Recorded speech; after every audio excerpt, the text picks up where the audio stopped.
Hey guys, we're back to the Dreamer Comics podcast, and today our amazing guest, Zack Kaplan. Hi. Zach, thank you so much for coming on the show. Thanks for having me. I'm excited to chop it up with comics. Yeah. So I wanted to ask you, what was your first experience reading comics?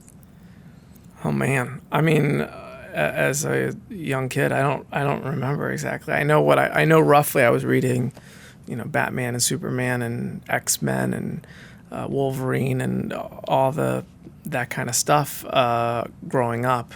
And my parents tell me I went, I kind of don't remember it all, but I was going to comic book shops when I was very young. And even I think my dad took me to a convention when I was like 10 or so, but I don't remember any of that. But I read for several years when I was in middle school and high school. Nice. Do you remember one book or one issue at the time that kind of stood out to you? I mean, I remember going into Spawn and the Max, and those were kind of like different. Yep. And that was always kind of exciting to me.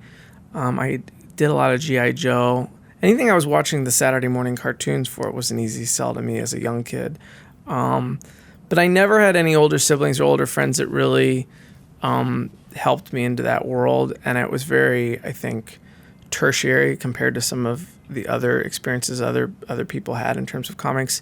It really wasn't until after college that I found a more connection to comics. I mean, in college, I didn't want to do anything with comics because I was trying to be cool, and so I tried to get away from everything that was nerdy and find myself. And then I kind of realized, well, wait a minute, I like all this stuff, and so I came back to comics right around the beginning of the 2000s, and that was when I found stuff like Why the Last Man, Greg Rucka's Queen and Country, Transmetropolitan, Preacher, anything Warren Ellis. Yeah, a lot of Vertigo books, a lot of it stuff that's geared towards adults that you normally wouldn't gravitate to as a kid, and the stuff that really just kind of speaks to us as a generation, Right, and that was when I kind of went, this is comics too? And I mean, I'd always loved the capes and stuff, but that was when I was like, oh wow, this is. And so I started to that changed my perception of comics, and that changed my perception of that. I could do this too. Oh yeah. So what was your first experience, or what was your first experience writing comics? What was it? I mean, it was very recent because, I mean, I've been writing my whole life, and I can talk more abstractly about writing. I mean, I went to school for writing, and I've studied writing. I mean, I was writing in high school in short stories and fiction and journals, and I wrote plays. I went to undergrad and college. I studied theater. I wrote plays. I shot movies and stuff. I've always been writing and telling stories. And then I gradually came out to Hollywood and pursued screenwriting and film and TV, and I have written stacks and stacks of stuff that has, tried its best to get on the screen but never has. And I always wanted to write comics since that kind of epiphany around 03, 04, but I didn't know how to get in. So for years I would try to find leads and pitch myself as a writer and pitch ideas that I had. Nothing really went anywhere, and it in terms of understanding the craft of writing comics, short of reading a couple of books like Scott McCloud or Bendis or a couple of the how-to books, I didn't really understand the craft too much. I understood the craft of writing and telling story tremendously. I did my master's at USC Film School. Oh wow! So and I was in the screenwriting program, film and TV. So I understood storytelling and character and structure quite well, and I spent years and years doing that. But in terms of how that translated into comics, that was a whole different education waiting for me. So meanwhile, I was just pitching myself and trying to get a break, and then I finally got a break, and I got to learn by doing it all. Absolutely. I mean, it's interesting how sometimes you experience you think TV writing and comic book writing are so different, but there's a lot of elements that kind of work together because they're both visual mediums. You still have to kind of write in that visual way where you're saying, okay, we have to show this, but then we got to have this be dialogue. So there's certain principles of storytelling that are just completely the same. The way you handle exposition or information, the way in which you cliffhangers in TV going to a commercial are very similar to TV episodic cliffhangers. Character, hope and fear and want and need and rising tension and forces of antagonism and all these major principles that go into building a compelling character story, theme, world, everything. This is all, you can take whether it's a piece of fiction or a piece of cinema or a comic book. I think it all translates. And there's a tremendous amount of nuance into writing a comic book and learning about space and paneling and layouts and how much story can fit into a single issue and how much story can fit into a single arc and how much story can fit into a maxi arc or whatever. But yeah. Kyle Higgins had some great advice. He said, if you go and read a comic book, try to take that comic book, if you're new to comics, and go back and don't only reread it, but dissect it and try to type it out on the page and just kind of script it out so you're able to learn, okay, how many words fit here, how many panels. Oh, before they turn to that next page, you have the cliffhanger on the bottom of the page, even if it's small one, so they have a reason to turn that next page. So are you familiar with Robert McKee? No, I'm not familiar with Robert McKee. Robert McKee is a giant writing guru in film and TV. He's got one of the biggest books called Story out and talks a tremendous amount of story. In fact, if you saw that Nicolas Cage movie adaptation that came around in 2002, 2003, which was the writer-director of that is the same. He's I'm blanking on his name, but I don't remember either. But I know I remember the movie. It's the one with the plant cover, right? Is that? Yeah, and he's got a twin brother, and I can't believe I'm having a blank on the writer's name because he's a very famous writer in Hollywood. But Robert McKee says the same thing with film, which is you watch a film and you write out every single scene. You write the treatment for a film as you watch it. Oh, wow. And you then identify the structure. And if you want to learn structure, you want to learn character, watch a whole movie and break it down. So, that makes tremendous sense to me in terms of comics. Yeah. So when it comes to your process, how do you break down a comic book arc or a comic book story before you begin to write? Or how do you write? I mean, once I have an idea for something, I think the most important part is identifying several key parts because you can't break down the story until you answer several key questions, which is what is the end of the story? What is ultimately going to happen in the end? What type of story is this? And what am I trying to say with this story? And what am I trying to say with this story builds into what ultimate character experience is a character going to go through? What's the dilemma that character faces? What's the journey? And what's the world? I mean, those are all, all those things kind of have to be synergetically tied together. And once you kind of have those questions answered, I find that I know the end. I can figure out the status quo or the beginning and what happens to upset the balance. It changes things. I identify the big beats. What's the character doing throughout this structure? Who are the antagonists? What are their desires and goals? How are these things going to compound against each other?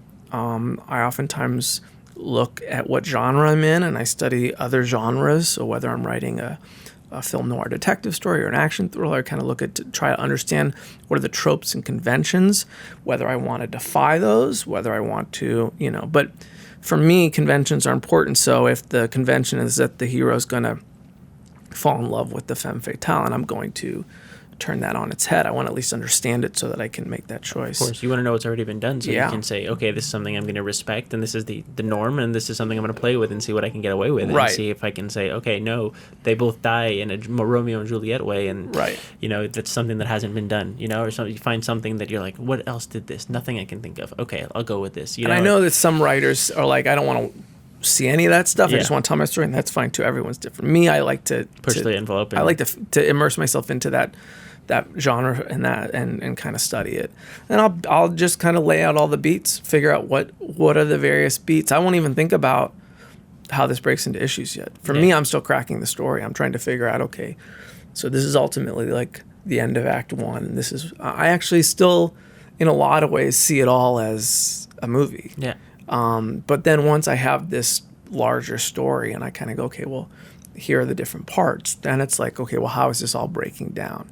And then I ask myself more comic related questions like, okay, the first issue's got to set up a ton of things. Am I setting up the world, the character? What's the best cliffhanger for the end of issue 1? How fast or slow do I want the story to go? And try to figure out all the way in which it'll break down into issues. And this is obviously something that like has completely changed for me even over the past 2 years, because when I started, I didn't know.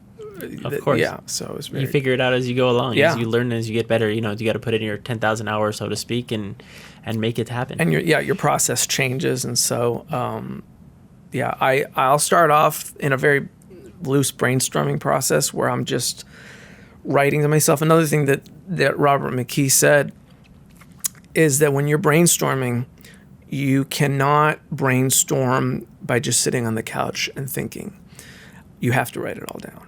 The moment that you write it down, now it's on paper, and you actually are, when you review it or read it back to yourself, you're using a different part of your brain to process it, and you're reacting to it.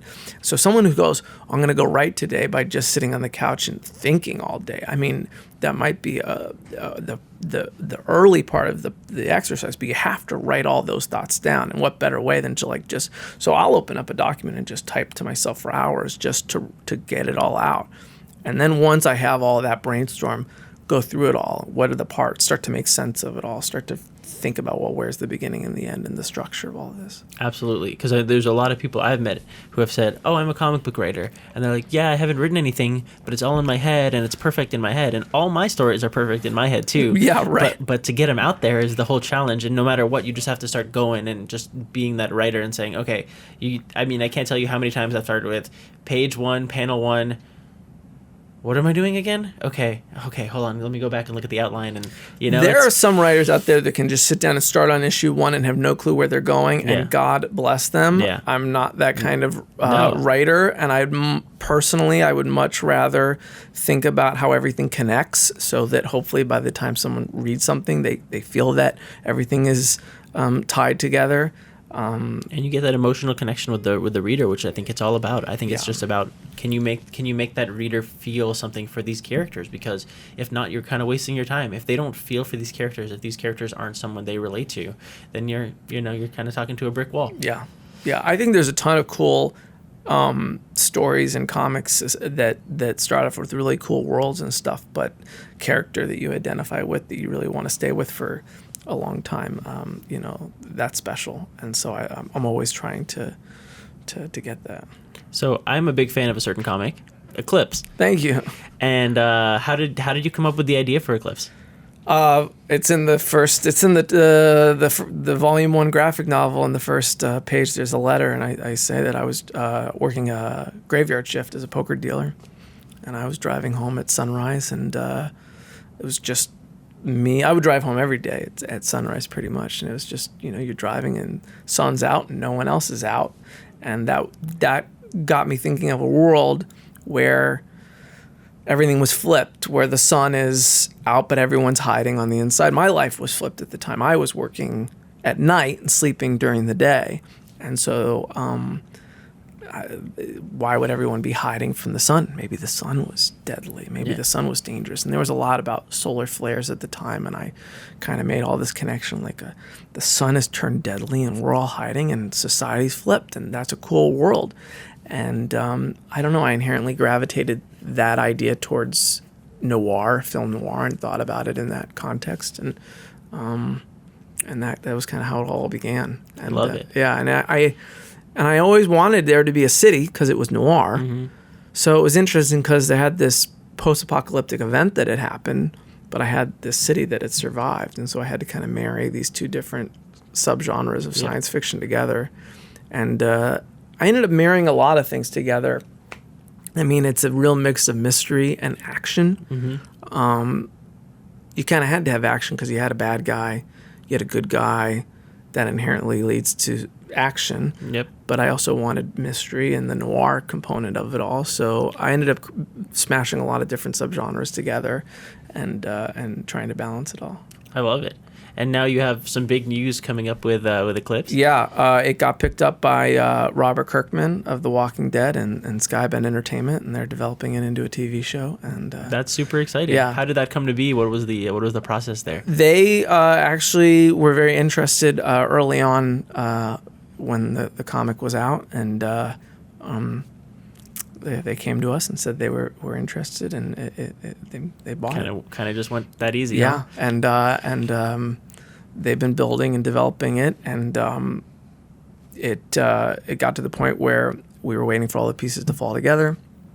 We had left. We did a run from it came out in the fall of 2016 to the fall of 2017, and then we took a break, which turned out to be a longer break because Giovanni went off to do Batman Shadow. It was a dream of his to do Batman. We were going to do a shorter break. It got longer. But then when we knew that Eclipse was coming back recently, we kind of reached out to Skybend and kind of said, hey, we would love to get the news out, and it all worked out, and so that's super got exciting to share the news. Yeah. Well, with Eclipse, was it always meant to be a 3-volume arc, or was it supposed to be ongoing, or what's the plan with it? I had no clue what I was doing. I knew what I wanted. I knew the story, and I knew what the 4-issue miniseries was, and I knew territory that I would like to explore if I got to do more. Yeah. I knew ultimately what the bigger conflict were, and I knew where it was going to end if I ever got the chance to end it. But this was something I really had a challenge as a new creator, and I kind of fell into my first book being an Image Top Cow book. And so I didn't know if I was going to get a 4-issue. I mean, when it started, Eclipse was going to be 4 issues. That was what I was told. And so by the time issue 1 came out, issue 4 was done. So I had to plan it all to kind of stand alone. But I knew that I wanted to hold out on the possibility that I could do more. So I did. I left it kind of open. I left some of the mystery open, just kind of hoping. Yeah. And number 1 did very well. And when they saw the numbers, and one came out and sold out. Most Image books sell out, but it did very well. And so Top Cow reached out and said they were down to do more. And so I did. Okay, great. Did another arc. But I always had this same dilemma, which was this going to be my last arc? And do I call it now? Do I fast forward to the end, or do I risk not getting my ending out there? And I'm a gambler. I play poker, and I just decided to always take the risk. And just so the second arc, I had no clue that was going to be my last arc or not. And I just kind of said, I'm going to tell another arc, continue pushing the characters. I'm going to keep the pace fast, but I'm going to leave it open-ended. And then we got another arc. And then I kind of was like, okay, I'm starting to get a feel that I can go, and so I made the choice after the first 2 arcs to go to 16, and so that's the goal. I'm gonna give you my 2 cents on the whole thing. Yeah, is I think whenever you have a chance to, you think there's 16 issues in your head right now, and you're like, okay, this is 16, but you're the one who's ultimately the creator of it. So if for whatever reason Top Cow was like, hey, listen, I'm done, I'm walking away from this, I think you can always push the envelope and go, okay, listen, I wanted to do 24, my goal was always to do 30. And you could always do that without that publisher, or without you're the one who's kind of in control of that. It's good advice. It's true. Yeah. So if you ever are like, should I do this? Should I not do that? Ask yourself that question, because there's always more projects. We only have so much bandwidth. And I think I'd go into new projects now. I mean, now I have a bit more of I don't know. I feel that now I can go 16 issues, so I can plan accordingly. But I don't have. I mean, I talk a lot about this. I think that having something not too long is a good thing too. I agree. And I think that there is a sweet spot between 10 and 20. Yeah. I think that having something that's a 12-issue run or a 15-issue run or anything in there is But they say in comic books the sweet spot is 3 trades.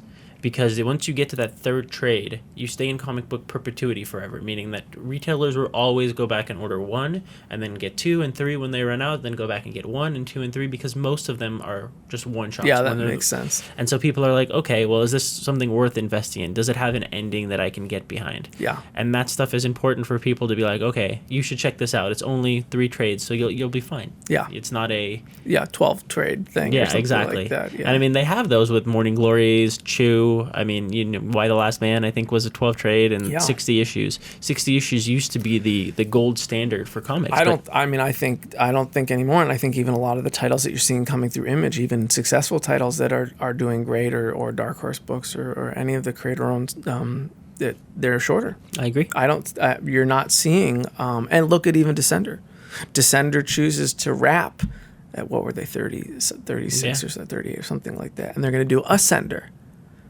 Why not take Descender to 72? Because they feel it too. They feel that there's more value in having Descender and having Ascender. Yeah. And I think 10, 15 years ago, they probably would have just kept going and called it Descender. So. Well, we get to issue 300 or instead of, they would. Yeah, but now there's no. It's so interesting because of the way comic books have changed. It used to be there's a certain pride, and we got to Spider-Man 300, and now it's like, oh no, a new number 1 came out, so we want to sell that new number 1 because the way comic book ordering is done, people want to jump on at the new number 1. So it's interesting how that works. Yeah. Yeah, it is. So, how did you get hooked up with Top Cow? Did you just do a blind submission to Matt, or did you? No, I did have a connection to Top Cow, and so I was able to get a referral of sorts. My management company had worked with other talent that had been with Top Cow over the years, and so that was one way to get a recommendation to him. And I think obviously. Who knows what went into his factor, but obviously I had written a stack of TV and film scripts, so that there was a something that I had, and I had some things happen, nothing that had gone, but yeah, who knows? It's a testament to your quality, because I know Top Cow gets a ton of submissions, and they really just want to take the best of the best. Yeah, I go back and forth. Between, well, did I just get lucky, or there was some other creator I said, it's like, you just got to get lucky, and I was like, that's so true, because no matter how prepared you are, or however good a hand you're sitting on, you still have to get the cards to come out on the flop. So yeah, what if, Matt said yes, but what if he had been having a bad week, or what if he had said yes a week ago? What if he had said yes to a post-apocalyptic thing a week ago? And then he would have been like, or what if he had come up with an idea? Yeah. And he would have been like, I'm doing something, because I heard that. Yeah. Not from him, but I've heard from companies. I pitch a robot thing, and they'd be like, we love this robot thing, but we have a robot thing. We can't do 2 robot things. And you're like, okay. I guess so. They're probably different, but sure, whatever. Well, yeah, that's how all the companies are. We have a vampire thing, so we can't do another vampire thing. We have a time travel thing, so we can't do another time. Yeah. So yeah, so there's a lot of timing and factors that go in that just you can't control. Absolutely. Yeah. So Eclipse was your first published work. Eclipse was my first. And then after that came Port of Earth. Yeah. So can you tell me, where did Port of Earth come from, or how did that get started? This was an idea that I had. It had kind of come to me in a lot of different ways. It was a mix of seeing these alien disaster movies come out kind of on top of each other, where they're another one where the aliens are blowing everybody up. And I was doing research for something else where I was looking at the New World and Europeans coming to America, and I was reading about this stuff, and just kind of those two elements kind of mashed together, and I kind of said, how come no one does aliens where they come not to blow us up and also don't come to bring enlightenment, in contact? They're bringing us to where's the giving the aliens the human attributes of coming in business and the complexity that arises from that. And it was kind of like, I don't know. I fell in love with the idea immediately. Yeah. And so started to develop that. I always saw it as a gritty District 9-esque kind of story. And I mashed in a bunch of things. There's an element of journalism in there. There's this kind of Frost Nixon interview at the very top of each issue that kind of follows the backstory of what's going on, but it's very dramatic. And then the agents on the ground, and I have plans to explore other nuances of it as the series goes on. But I pitched it to Top Cow, and they and Matt liked it a lot and said, let's do it. And so, yeah. That's awesome. Who's the artist for it? Andrea Moody. Andrea Moody. Oh, yeah. Yeah. He did. He's doing Infinite Dark now with Ryan Cady. Yeah, and I think Ryan was the editor on Eclipse for a short period of time. But that was when we were kind of playing around with the Port of Earth, and so Ryan had put Andrea's name on a list of top cow artists to look out for. Yeah. So that was why Andrea's work got in front of me, was because Ryan had an eye on it. That's so funny. And so I was like, this guy's really cool and really gritty. It's very different. Giovanni Timpano, by the way, is the artist on Eclipse, and he's amazing. And they're both amazing artists in very different respects. Giovanni is just super detailed, super structured. Andrea is super emotional and textured, and it was a very cool style for this very structured sci-fi. And the Port of Earth is a very like heady book and so to have someone that had an opposite kind of art style of this emotive like splatter and texture, I thought that was really kind of cool, gritty, like a lot more abstract, a lot more in the field. I don't know. It just emotional. it just made me feel like we were with these two agents on the ground in the field a bit more. And nice. So yeah, he's great. And what's it like working with the different artists? Do you have different process with each different artist, or kind of the same process where you go in, you'll review a page and say, okay, this works, you go panel by panel checking it out, or are you kind of more like laissez-faire, like, okay, well, this works or this doesn't work? I have different relationships with each one. And I think also when I first started out, I didn't know, what the hell how does this work, getting art coming in, and I don't know what it qualifies as a good note, what qualifies as a bad. I know some things, so you certainly have to find that. And I think one of the first things I immediately found was that you just have to respect the artist and let the artist, it's their vision too. So a lot of my notes come across as like, I have this idea, do whatever you want, take it or leave it, or let's talk about it. I never want to be in a situation where I'm like, do this, unless it's like, that guy had a gun in the last scene and he's going to have a gun in the next scene, so he needs to have a gun in his hand in this scene because continuity. Yeah, like the script supervisor, there needs to be. But Giovanni, Eclipse was his first creator-owned as well. He had been doing Dynamite stuff, and I think he did an IDW book. He did in 7 years, but he had never done a creator-owned. So this was our first creator-owned together. So I think we bonded because of that, and we both are. We're not perfectionistic, but we love to discuss what's ultimately best for the story. And so we would end up having these really geek out conversations, especially because Eclipse were creating this world. What are the air conditioners like? Are there lots of air? What's the system like? Yeah. I think when we see an exterior, there should be a lot. Are they? And then no, not on the ground level. They're like the first 2 floors, but then they're not higher because no one's living higher because it's too hot up there. They're living closer to the earth. So there's this speckling of little AC units everywhere. And we would just geek out about talking about these things like this. So our process was very back and forth. That's awesome. And when I saw the first ink come in, it flipped to Eclipse page 1, issue 1, page 1. The detail is insane. He wants to be the next Jeff Darrow, and he's doing a great job at it. Yeah. So that made me write more detail, and that made us collaborate more on vistas and landscapes and what they look like.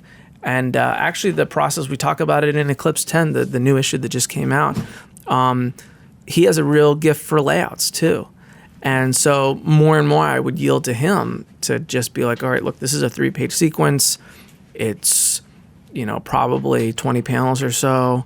But this is what happens, and more Marvel style, and let him figure it out and let him come up with something more dynamic. That's exciting. That's a lot of trust you have in the artist. So it's great to have that kind of collaboration and have them involved in the whole process. Well, and the other thing too I've learned is I really take a step back when he gets into pencils and inks because it's so detailed, and I don't want to ask him to change something. But when layouts come in, I'm not afraid to say, hey, I think it would be really cool to have this panel be bigger, or have this panel, or have a wider shot here, or see something like that. What do you think? And half the time he'll say, well, I'm going for this too, and that would be an issue for this. And I go, makes sense. Or he'll say, yeah, but it would have to be this way, and we just get into it. Andrea is amazingly talented. He's working a ton. He's super fast, and he likes to he does his layouts, and then he'll find more of the page in his pencils, and so I'll weigh in a little more in his pencils. And you know, I don't have as a geeky a collaboration with Andrea. Andre has a really cool style, and you know, most of the time I'll share some thoughts, and he'll do them, or he'll say, oh, maybe that won't work, or maybe yeah, that, and go back and forth with you. I'll go back and forth less with him. Yeah. He'll either like an idea of mine, he'll do it, Or he'll say, no, or he'll say, I really like this, and I'll say, okay, great. And so I'm perfectly happy with either one. It's a fine balance, you know. Yeah, I don't. I want to make the best book, but I also recognize that this is this odd mashing up of multiple creative visions, and so as long as the last thing I would ever want, you're not going to get anywhere by having an artist just draw whatever you want them to draw. That's terrible. So, you know, I always throw out ideas like, what do you think? Yeah. Do you like this idea or not? What do you think of the overhead shot here instead of this? Like, and they're like, no, I like it this way. And you're like, okay. Yeah. And I had to learn that that's okay, I think, you know, and I guess there's some artists that it's not okay. And so you don't know. You just, you know, like, if you're starting out or if you're listening, there's no right or wrong answer. You really have to see who you're married to and find out how they like to. Some people like to eat out for dinner and some people don't. You just don't. True. You don't know. You never know. Sometimes you have. I have artists that say, you're not giving me enough feedback. You're not telling me anything. And then sometimes I have artists who go, yeah, you're giving me too much. I don't need all this. I got this. And you're like, okay. And they're all different. And everyone's different. It's really true. And you're not going to stop. And you know what? You ultimately can find what you work with, and you're going to find that you're going to work forever with the people that you find these nice marriages with. Absolutely. Just, you know, over a long time. And if it doesn't work out, then you just do that book together and you move on. That's exactly how it goes. I mean, that's the most important thing is can you find a way to make that work with them? Yeah. And that's super exciting. So I have a question for you. Whenever you have a book coming out, like I know Eclipse is coming out today. Yeah. What do you do to kind of get the word out there? Like I go to the movies. I don't say anything. You don't say anything? No, I'm just joking. And I was like, no way. I'm the exact opposite. I mean, I like to engage with people, and so in terms of what do I do today, I mean, it depends for me what it is. Like Eclipse, I was far more focused on issue 9 than issue 10 because issue 9 was the return of the whole series. Mm-hmm. So I was trying to do as much as I possibly could for issue 9. We had been off for a year break. But I'm trying to reach out to as many retailers as I can and let the shops know that it's coming. And I'm trying to be on social media to let people know it's coming. Sometimes if it's like a number 1 or the beginning of an arc or a volume, I'll do little countdowns with artwork, 10, 9, 8, 7, 6, 5. Lost City Explorers, I did a countdown of some of the artwork and create those images in Photoshop and save them and promote them one by one, day by day. Have you heard of Buffer before? No, what's that? So Buffer is a social media scheduling tool. Okay. And so what you do is you can go in there, and if you have those 10 images, you can set the date and the time for each one. So if you're doing Twitter, Facebook, and you don't have to worry about it, it'll auto-upload. That's Instagram, good. Facebook, Twitter, that's the whole cool. 9, and it makes a huge difference as far as getting your time out there, because instead of being like, oh no, I didn't post today, I have to go deal with that, it auto-posts for you. That's great. So you don't have to worry. You don't have to have that constant like, oh no, did I do it? Because it turns into another job just taking care of that marketing. It sure does. Marketing comics is I find that's a ton of. You're sharing on multiple platforms, and you're sharing reviews and interviews and all this kind of stuff. You're trying to develop relationships with everyone to just help you get the word out and share and connect with fans and you're also supposed to be writing all this other stuff. So it's this crazy world. I don't know how. It's interesting because there's so many different ways people do it. It's like conventions, signings, store signings. You have email lists. You have social media. You have cold calling retailers. There's so many. All that, and then not to mention reviewers, going out to different reviewers, podcasts like we're doing right now. All that kind of is just some of the ways. Which ways do you kind of feel are the most effective for you, or what do you kind of? No, I have no idea. You tell me. Well, I mean, I'm learning. I don't know. I think there's a couple different schools of thought. I mean, on the one hand, anything you can do that blasts out to as many eyeballs as possible. Obviously, if I can spend an hour doing something that's going to get to 2,000 people rather than 100 people, obviously the 2,000 people is going to be better. But then there's a philosophy of how personal is the engagement. And, that's where conventions. I mean, if conventions you're engaging with people in a whole different way, and I think that you're putting in FaceTime. I mean, that's Well, and I think that someone walks away from engaging with you at a convention in a whole different way than seeing your post on Twitter. Of course. And so if they're like, wow, I met him and I talked to him and he was really nice and he told me something about the book, and I went home and I read it because I was excited by his enthusiasm and I loved it so much. I went into my comic shop and ordered more, and now the comic book guy who I'm friends with is reading it and he's recommending it to people. It creates this different impression. And Absolutely. So I think it's all about the type of impression. And, if you're a comic book creator, you're in the business of you're trying to move your product and sell as a component of sales. And so you need all of it. You need the mass impressions and you need the intimate impressions. Of course. I agree with you. Those are really, really, that's a profound look at it. Yeah. So what's the new comic that you have coming out now? Then do you have the Lost City Explorers is out. That's my third series. Mm-hmm. That is just had issue 3 come out, and that's an Aftershock title.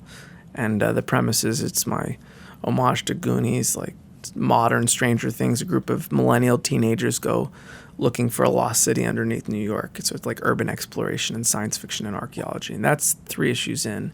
it's kind of like Indiana Jones meets the Goonies, right? Yeah, although it's modern. Okay. And I think that's an important word for the series for me. These are modern kids in modern times. They feel mature. They feel adult. Okay. Even Stranger Things, as much as I love Stranger Things, is nostalgic, and it takes place in the 80s. past, in the 80s.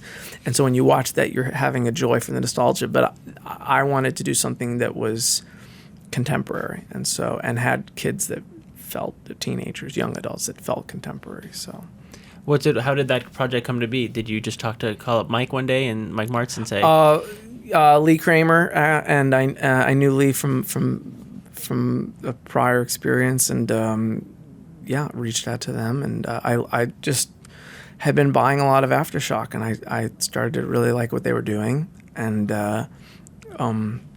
reached out and said, you guys want to hear some ideas? And they said yes. We sat down and I shared that idea, and they said we love it, and so that's awesome. Got going on that. Yeah, I'm a big fan of what they're doing over there, because I think they're one of the next companies that are up and coming, because they're working with the name creators and they're putting out great books, and they're doing it in a meaningful way. And, and that's their whole goal. I agree. Yeah, they're like a mini up and coming Image, and it's great. I mean, they have a lot of focus to go and do that in a very difficult market to break into with comics, and I think they're going to be around for a long time. Let's hope so. I love what they're doing. I love so many of their books, and I hope so. I love it. Well, I have one last question for you. Yeah. What advice do you have for any aspiring writers, creators, artists, editors, whatever you do if you want to break into comics? What advice do you have? You got to believe. You got to believe to a level of delusion. I think that there's so many no's out there, and it's really hard to break in. And you're going to find these... You don't quit. That's not how it happens. But what happens is it eats away at your resolve and your dedication to do these crafts. And when it eats away at you slowly, you find yourself just putting in a little less time this week. Or maybe you just don't dive as deep. And that you don't think anyone's noticing because you just didn't write today. So no one noticed, right? But they are noticing because people we're all tuned into each other's story subconsciously. When we see someone post something or share something or expose something, we remember the last time. And so we're keeping track in our heads of the story that each other is unfolding.